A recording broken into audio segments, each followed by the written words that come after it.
11,000 करोड़ रुपए के पीएनबी महाघोटाले में प्रवर्तन निदेशालय लगातार कार्रवाई कर रहा है। आपको बताया आज ईडी ने नीरव मोदी के ठिकानों में से कई कीमती घड़ियां, बैंक खातों में 30 करोड़ रुपए सीज कर लिए हैं। ईडी ने नीरव मोदी के 13 करोड़ 86 लाख रुपए के शेयर्स भी सीज कर लिए हैं। ईडी ने नीरव मोदी के जिन ठिकानों पर छापेमारी की है वहां से कई कीमती घड़ियां बरामद कर ली गई हैं। इसके अलावा आपको बता दें 176 स्टील के अलमीरा, 158 डिब्बों और 60 प्लास्टिक के बक्सों को भी सीज कर लिया गया है।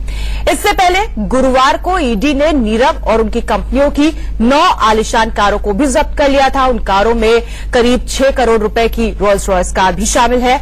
इसके अलावा 2 मर्सिडीज बेंज GL 350 CDIS, एक पोर्शे पनामेरा, 3 होंडा, एक टोयोटा फॉर्च्यूनर, एक टोयोटा इनोवा को भी जब्त कर लिया गया है। इसके अलावा क्या कुछ हुआ ये भी आपको बताते हैं। गुरुवार को सीबीआई ने भी अहम कार्रवाई की। 100 करोड़ की संपत्ति को यहां भी सीज कर लिया गया। अभी तक 5,826 करोड़ की संपत्ति जब्त कर ली गई है। वहीं घोटालेबाज नीरव मोदी को ईडी ने तीसरा समन जारी किया है। नीरव मोदी को 26 फरवरी को पेश होने का आदेश दिया गया है। नीरव मोदी को 22 फरवरी को पेश होना था, लेकिन उसने पेश होने से ही इनकार कर दिया। ईडी को लिखे ईमेल में नीरव मोदी ने कहा है कि उसके पास समय नहीं है, इसलिए वो फिलहाल पेश नहीं हो सकता। नीरव मोदी का अभी तक कोई सुराग नहीं लग पाया है। नीरव मोदी के चीन या हांगकांग में छिपने की आशंका जताई जा रही है। अभिषेक हमारे संवाददाता और ज्यादा अपडेट्स के साथ हमारे साथ जुड़ गया। अभिषेक, 2 समन जारी कर दिया था ईडी की ओर से, लेकिन पेश नहीं हुआ। लगातार कानून को, ईडी को ठेंगा दिखा रहा है नीरव मोदी और ये कह रहा है कि उसके पास वक्त नहीं है, वो बिजी है। अब तीसरा समन भी जारी कर दिया गया है। इन सब के बीच किस तरीके से शिकंजा कसता नजर आ रहा है और पीएनबी की तरफ से क्या जवाब दिया गया है, क्योंकि पीएनबी को भी खत लिखकर साफ कह दिया था कि अब हम पैसा नहीं चुका पाएंगे।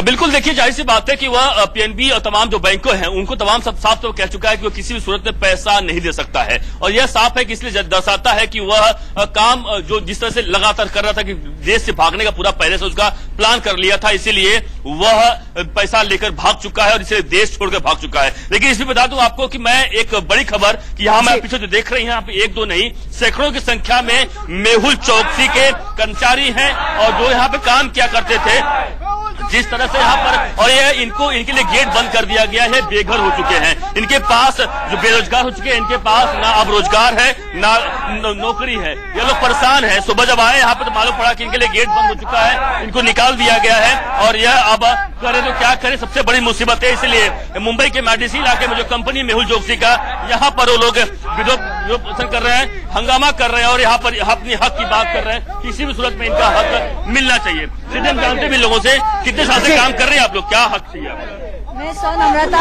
सकाराम गोडेकर बोल रही हूँ। मैं अभी 20 साल से काम कर रही हूँ इधर,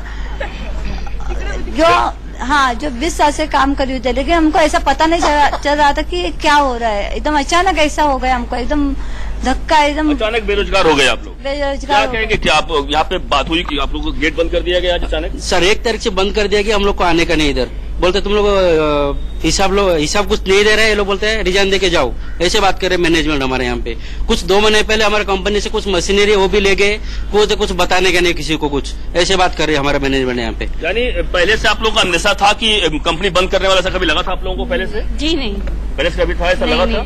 तमाम और लोग भी हैं, क्या पहले से लगा था आप लोगों की कंपनी बंद करने वाला? ऐसा हम लोग को अभी तक लगा नहीं था। अभी तक हम लोग अभी 2 दिन तक काम कर रहे थे, हम लोग को ऐसा भी नहीं लग रहा था कि ऐसा कुछ होने वाला है करके। ये अचानक से हो गया है। अभी हम लोग रास्ते पे आए, हम लोग कहाँ पे जाए? तो आपके पास क्या दूसरा ऑप्शन क्या है? अभी कहीं नौकरी ढूंढ रहे हैं कि क्या? नौकरी दूसरी जगह नौकरी ढूंढ रहे हैं, लेकिन जहाँ भी जा रहे पूछ रहे किधर काम करते, तो हम लोग बोल रहे गीतांजलि ग्रुप में, तो बोल रहे सॉरी नो वैकेंसी। मैं 2-4 जगह पे जाके आया तो वहाँ पे सीधा बोले कि नो वैकेंसी, गीतांजलि ग्रुप में नो वैकेंसी। यानी गीतांजलि ग्रुप के नाम पे काम भी नहीं मिल रहा है? नहीं, उसके गीतांजलि ग्रुप के नाम पे लेके कुछ काम करने जाके उधर जाके सब मजाक उड़ा रहे, सब नाम लेके सब हंस रहे लोग उधर। तुम लोग को काम नहीं मालूम है बोलते? वो काम की बात नहीं, वो सब उधर जाके पहले ही वो नाम बताते कि किधर से आया, तो बोलते गीतांजलि से आएगा, तो बोलते पहला हंसने का चालू करते वो लोग। और बाद में तो जो भी इतना सैलरी उससे वो 2-3 हजार कमी बता रहे हम लोग को सैलरी। यानी आप लोग पूरी तरह से एकदम रोड पे आ चुके हैं और इसलिए आप यहाँ पे आंदोलन कर रहे हैं कि आपका हक किसी बात मिलना चाहिए? हम लोग का हाँ, जो है हम लोग का जो हिसाब है वो सब हम लोग को मिलना चाहिए। जो पगार है वो सब हम लोग को मिलना चाहिए। और यहाँ पे जो मैनेजमेंट के लोग बैठे हैं, क्या आपको बोल रहे हैं, कुछ बातचीत कर रहे हैं कि पगार देंगे? वो अगर वो हम लोग उससे बात करना चाहते हैं ना, तो वो लोग क्या बोल रहे हैं कि तो आपको जो अगर पीएम मांगता है तो आपको रिजाइन देना ही पड़ेगा। वो हम लोग नहीं दे रहे, वो अड़ के बैठे कि हम लोग को रिजाइन देना ही पड़ेगा। वो हम लोग के ऊपर जबरदस्ती कर रहे हैं। अभिषेक, मैनेजमेंट की तरफ से तो रुसवाई हाथ लगी है, लेकिन जरा इनसे पूछिए कि सरकार से गुहार लगाना चाहेंगे ये? सरकार से कोई बात हो पाई है? सरकार से गुहार लगाएंगे? अपनी मांगों को लेकर क्या कहना चाहेंगे? इंडिया न्यूज उनको मंच दे रहा है।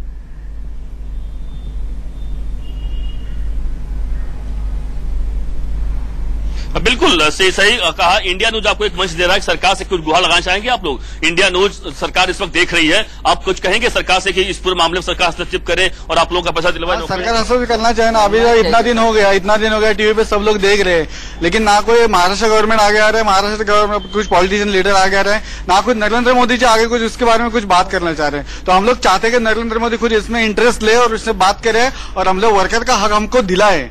हम लोग रास्ते पे आ गए, हम लोग को जॉब मिलना अभी सडनली जॉब हम ढूंढेंगे तो कहाँ पे ढूंढेंगे और रखेगा कौन हम लोग को जॉब पे? बिल्कुल रखेगा कौन? क्या बिल्कुल, रातों रात रोजगार चला गया, बेरोजगार हो गए हैं। अब हम ये तो नहीं कह सकते कि आप भी जाइए जाके पकोड़े का स्टॉल लगाइए, लेकिन जरा अंदाजा लगाइए कि मामा भांजे की ये जोड़ी जिसने बैंकिंग सिस्टम का इतना बड़ा घोटाला कर दिया, आम और खास दोनों को ठग लिया, 11,500 करोड़ का ये घोटाला। और देखिए, जिन लोगों की कोई गलती भी नहीं थी, आज उनको भी सजा भुगतनी पड़ रही है। वो लोग रास्ते पर आ गए हैं और वो अपनी मांगों को लेकर कहां जाए ये उन्हें समझ नहीं आ रहा है। अभिषेक, बहुत बहुत शुक्रिया हमसे बातचीत करने के लिए। छोटा सा ब्रेक, जल्द लौट रहे हैं, आप बने रहिए इंडिया न्यूज के साथ।